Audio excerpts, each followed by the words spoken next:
Bonjour et bienvenue sur GTI Informatique. Aujourd'hui, on va regarder les mises en page d'un document Excel.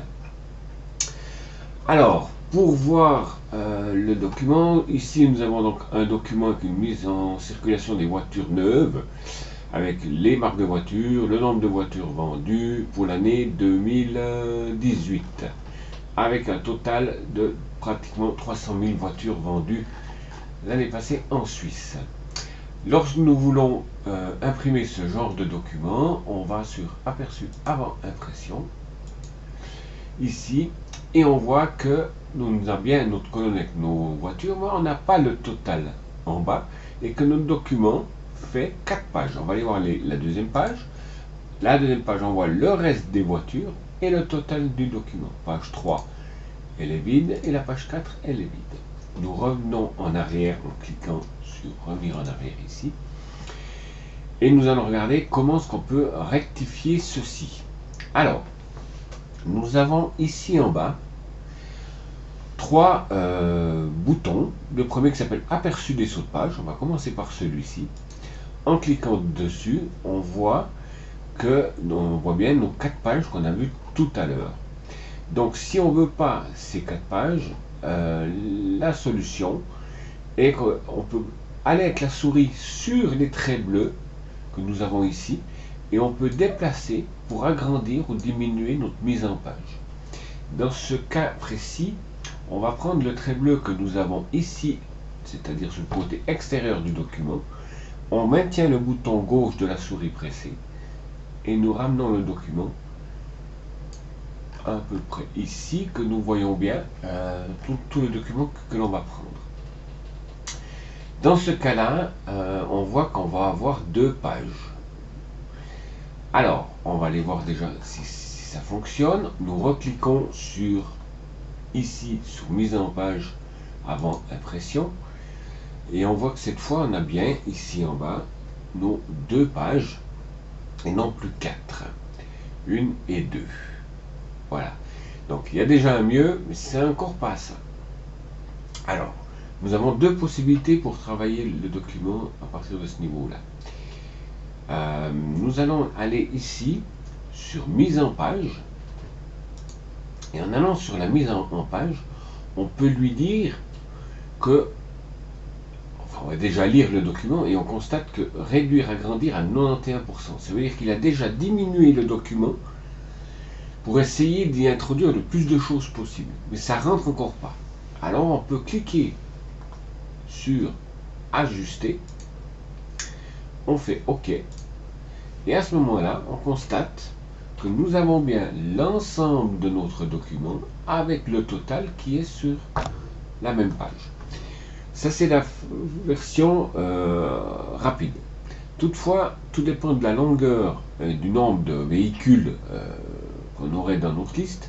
Ça écrirait tellement petit que lors de l'impression, ça serait trop petit. Alors nous avons la possibilité d'imprimer ce document sur 2 pages, mais de revoir également sa mise en page.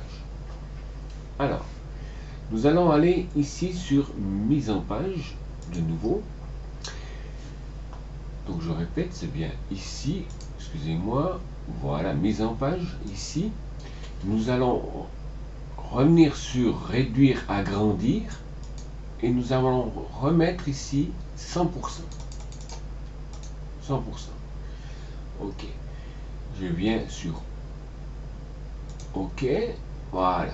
Le document était mis en place. On reclique sur la petite flèche pour revenir en arrière, pour revoir notre document en entier. Bien. Alors, maintenant, nous allons sur l'onglet mise en page que nous avons en haut de notre document et nous allons cliquer sur la mise en page que nous avons, la petite flèche qui se situe ici, que beaucoup de gens ne voient pas malheureusement, mais il y a toujours des petites flèches pour avoir des options supplémentaires. En venant ici, nous retrouvons la même fenêtre qu'avant, mais il va y avoir un changement. Je vous montrerai lequel tout à l'heure. Vous cliquez maintenant sur l'onglet Feuille, ligne à répéter en haut, je clique dans la cellule une fois pour que mon curseur soit bien dans cette zone.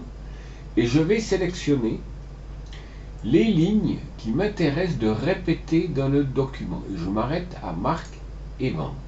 Donc il va bien prendre la ligne de 1 à 9. Je lui fais OK.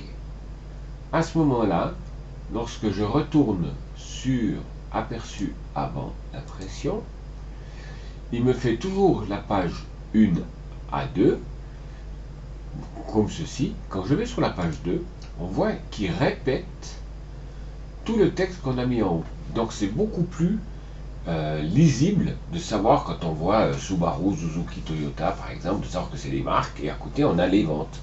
Et on a à nouveau l'entête qui dit année 2018. On peut fignoler ceci en centrant le texte, pour mettre le texte au centre, ce qui fera un peu plus esthétique. Alors nous allons recliquer sur mise en page, ici, et on peut venir sur marge, et on voit qu'on peut cliquer sur horizontal, et on peut cliquer également ici sur vertical. Dans notre exemple, le vertical ne sera pas bien. Je vous laisserai le soin de faire vos essais puis d'aller voir. Je pense que de garder que l'horizontal, c'est la meilleure des solutions. Dans ce cas-là, on va cliquer sur OK.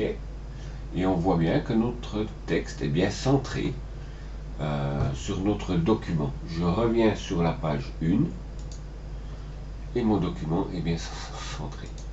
Et à ce moment-là, c'est beaucoup plus lisible pour lire un document. Alors, ce que je vous ai dit avant, qu'il y avait deux possibilités, je vais vous montrer en allant depuis ce chemin ici.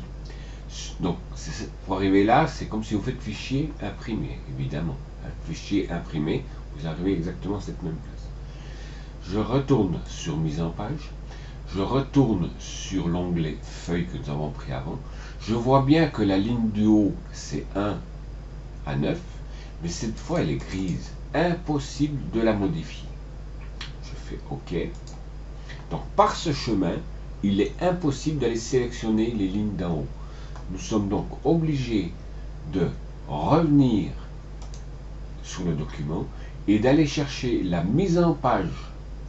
Dans la mise en page, dans le ruban mise en page, on reclique sur cette petite flèche, je reclique sur feuille, et ici on peut le faire. C'est la même fenêtre, mais si vous passez par fichier impression ou mise en page avant impression, impossible d'aller modifier les lignes qu'on veut répéter dans les impressions. On est obligé de passer par ce qu'on a ici, la mise en page et l'onglet que l'on a ici. Voilà. Je fais OK. Vous avez la solution également ici qui vous explique bien. Une fois il est en gris, c'est pas possible. Par contre, si on va dans l'onglet mise en page, ça sera possible. Je vais retourner dans l'exercice. Voilà. Ensuite, il y a une deuxième chose que l'on peut faire, c'est l'onglet dans le ruban qu'on a en bas. Je clique et à ce moment-là, je peux revoir les en-têtes ou les mises en page. Alors, je clique sur en-tête, je mets un exemple de vente de voiture. Voilà, je clique à l'extérieur, je reviens dans le document ici, et je vais lui dire tu me mets un petit peu plus grand, on va mettre sur 20, voilà. Ensuite je peux descendre dans le document, je descends, ajouter un pied de page, et je pourrais très bien lui dire ici, ah mais je vais prendre un autre chemin pour vous montrer ça. On va retourner dans mise en page. Je retourne dans mon petit onglet qu'on a cliqué tout à l'heure, ici, et puis je vois en-tête pied de page. Alors je vois que j'ai déjà vente de voiture qui est venue dans l'en-tête, et dans le pied de page, ici, j'en ai aucun. Je clique sur la petite flèche que j'ai ici, je lui dis page 1, 2, point d'interrogation. Ça veut dire c'est illimité, selon le nombre de pages que nous avons dans notre document ici. Je clique une fois dessus, il est bien sélectionné, et je fais sur OK pour valider. Il me met bien la page 1 de 2. Et si je descends, la page 2 de 2. On va aller voir l'aperçu avant impression. Page 1 de 2. Et sur la page 2 de 2. Voilà, je reviens en arrière. Donc, pour voir les traits bleus, on clique sur l'onglet qui est tout à droite, ce qui permet de modifier les zones que l'on veut imprimer. Sur l'onglet du milieu, on fait les en-têtes et les pieds de page. Et sur l'onglet que nous avons à gauche, c'est pour avoir une vision normale du document. Je clique un petit coup ici pour le voir.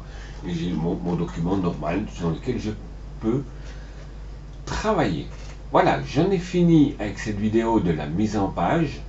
J'espère que vous avez bien assimilé et que vous êtes capable de le faire chez vous. Sur ce, je vous donne rendez-vous le mois prochain pour une nouvelle vidéo. Merci.